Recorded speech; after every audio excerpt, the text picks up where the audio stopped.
Hello bachcho, let's read this question. In this question, a comprehension is given, that is, the most important condition for resonance to occur is that the involved atoms in resonating structure must be coplanar or nearly coplanar for maximum delocalization. If this condition does not fulfill, involved orbitals cannot be parallel to each other, and as a consequence delocalization cannot occur. Bulky groups present on adjacent atoms inhibits the orbitals. This phenomena is known as steric inhibition of resonance. Steric inhibition of resonance has profound effect on physical properties, acidity and basicity, reactivity of organic compounds. Now the question is, consider the following two structures and choose the correct statement.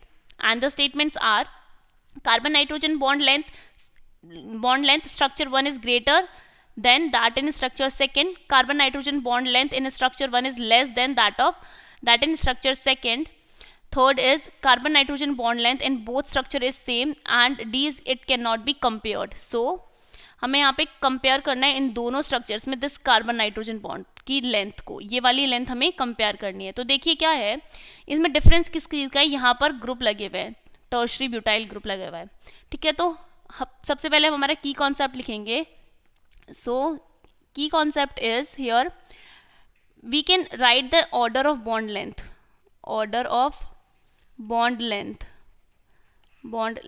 So we know that single bond has a higher bond length as compared to double bond, and it has higher bond length as compared to triple bond. okay, तो triple bond की bond length सबसे कम होती है और single bond की सबसे ज़्यादा होती है. अभी हम हमारे इन दोनों स्ट्रक्चर्स को देखिए. सो जो हमारी सेकेंड स्ट्रक्चर है इसमें ये टर्शरी ब्यूटाइल ग्रुप लगा हुआ है, और टर्शरी ब्यूटाइल ग्रुप है ये हमारा क्या है, ये हमारा बल्की ग्रुप है, ये बल्की ग्रुप है. अब इस बल्की ग्रुप की वजह से जो हमारा ये NO2 ग्रुप है ये आउट ऑफ प्लेन चला जाएगा, अगर ये आउट ऑफ प्लेन चला गया तो रेजोनेंस नहीं होगा, मतलब डीलोकलाइजेशन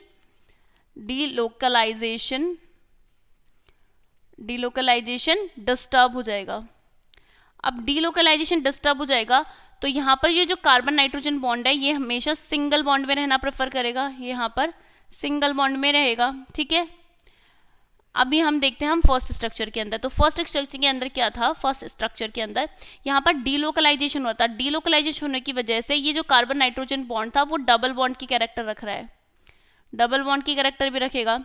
अगर अब डबल बॉन्ड की कैरेक्टर रखेगा और वहाँ पर सिर्फ सिंगल बॉन्ड प्रेजेंट है तो सिंगल बॉन्ड की बॉन्ड लेंथ ज़्यादा होती है as compare to double bond. So here we can write that carbon nitrogen bond length in structure 1 is less than in structure 2. Hence option B is the correct choice for this question. Hope you understood it well. Best of luck and thank you.